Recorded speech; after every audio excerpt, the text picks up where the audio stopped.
बिस्मिल्लाहिर्रहमानिर्रहीम। नाज़रीन, डेयरी के टॉपिक को ही कंटिन्यू करते हुए I will like to continue my this episode. तो क्योंकि अब ये जो डेयरी वाला सेक्टर है ना, ये पाकिस्तान का बड़ी तेज़ी से ग्रो करता हुआ सेक्टर है। क्योंकि अब इसमें ना, जैसे मैंने पिछले एक प्रोग्राम में बताया था कि ये जो dairy farm, it's not only milk production unit. अब इसमें ब्रीडिंग है, अगली प्रोजनी लेनी है और प्रोजनी से आपने जो है ना पैसा कमाना। अब ये हुआ है कि पाकिस्तान में जो डेयरी फार्म आज से 5 साल पहले बने थे,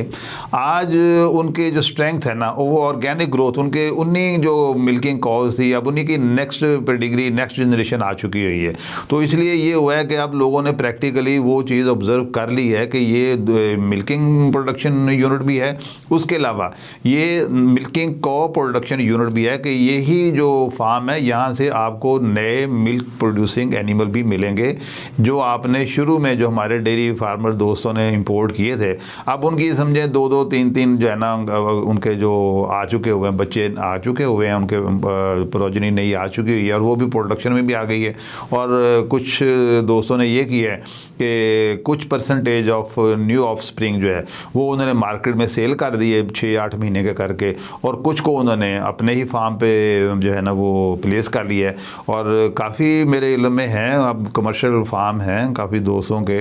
जो कि जिनकी स्ट्रेंथ जो है वो अब डबल हो चुकी हुई है कि अगर उसने 2000 का हर्ड शुरू किया था, तो अब उनके पास 4-4, 5-5 हज़ार का हर्ड हो चुका हुआ। यहाँ नाज़रीन एक चीज़ इंपॉर्टेंट मैं आपको बताऊंगा कि जो आपने जो मिल्किंग काउ जब इंपोर्ट करनी है ना, तो उसमें आपने उसके जो क्राइटेरियन है, एक तो उसके जो ब्रीड और जेनेटिक जो उसका मेकअप है ना, वो आपने ज़रूर देखना है। दूसरा, आपने इंटरनेशनल मार्केट में भी देखना है, इनके जो होते हैं ना ट्रेड्स जो होते हैं, करैक्टर होते हैं, वो पब्लिक डॉक्यूमेंट होता है। और एक तो वो उनके जो कमर्शियल जो कंपनीज़ हैं जो उनकी मार्केट करती हैं, वो भी उनके जो स्पेसिफिकेशन बताती हैं कि भाई ये किस एज पे जाके, किस वेट पे जाके, कितनी फीड खाने के बाद, कितनी कॉस्ट आने के बाद दे विल स्टार्ट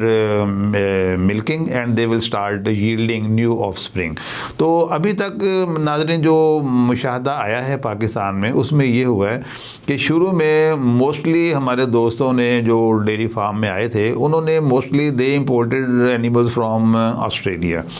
लेकिन वक्त के साथ उसमें मेरा ख्याल है शायद हमारे दोस्तों का ये था कि ऑस्ट्रेलिया के बहुत सारे एरिया का जो वेदर है ना, वो हमारे साथ मिलता जुलता है, टेरन भी मिलता जुलता है, लेकिन कितना फॉर ना बेटर एक्लेमेटाइजेशन। तो मैं यहाँ आपको एक बरसबीले तज़करा, एक थोड़ी इंटरेस्टिंग बात बताता हूँ कि मैं एक दफ़ा ऑस्ट्रेलिया ट्रैवल कर रहा था। तो हम जो बाहर फेरे थे, हाईवे पे फेरे थे,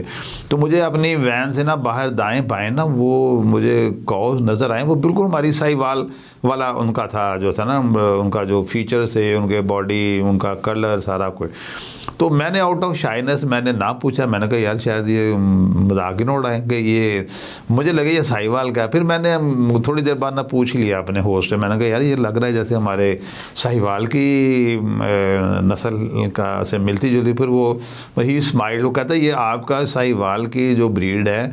उसका जो है ना, हमने उसका भी जीन लिए हुए हैं और ये हमने अपनी किसी लोकल जो है ना वो नस्ल उसके साथ मिला के तो ये ब्रीड बनाई हुई है। उसका नाम, उसके नाम में साहिवाल भी उन्होंने रखा हुआ, गालबन SA शायद उनका साहिवाल ऑस्ट्रेलियन ऐसा करके नाम रखा हुआ है। तो कहने का मतलब ये है कि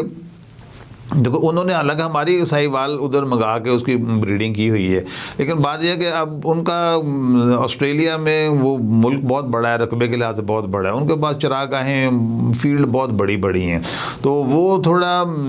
और दूसरी बात यह है कि वहाँ जो पॉपुलेशन बड़ी थोड़ी है ऑस्ट्रेलिया की ना, मार्केट, उसका मतलब है कि लोकल मार्केट बहुत बड़ी नहीं है, इसलिए वहाँ हो सकता है कि उन्हें कुछ और फीचर जो होंगे, वो हो सकता है सिर्फ ब्रीडिंग के ऊपर ही ज़्यादा कर रहे होंगे कंसंट्रेटेड, और वो मिल्क यील्ड जो है ना उसमें वो उतना ज़्यादा ना करते हो। मतलब ये कुछ पहलू, डिफरेंट ये एस्पेक्ट होते हैं। तो मेरा जो कोर इशू है ना वो ये है कि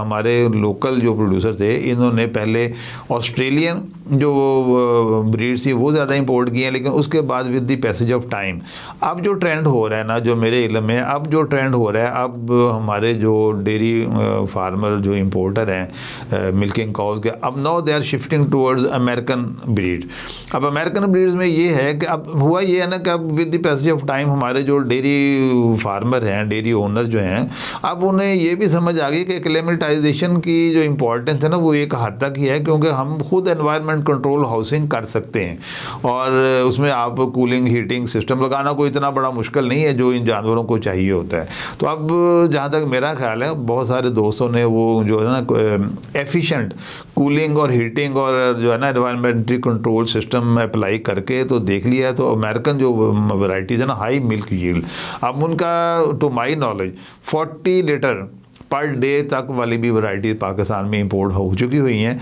और अब हमारे दोस्तों का ये ख्याल है कि जब 40 लीटर पर डे वाली जो काउज हैं उनको जब इन्होंने हैंडल कर लिया है, मैनेज कर लिया है, उनसे प्रोडक्शन भी ले ली है, अब उसकी जो प्रोजनी आगे चलेगी तो जो जाहिर है कि प्रॉफिट जो है ना वो मल्टीप्लाई हो जाएंगे from milk production, milk marketing, और उसके अलावा जब नई प्रोजनीज इनसी आएंगी, नई नस्लें जब यहाँ बनेंगी तो वो भी बहुत हाई मिल्क यील्डिंग होगी। तो फिर मेरा ख्याल है कि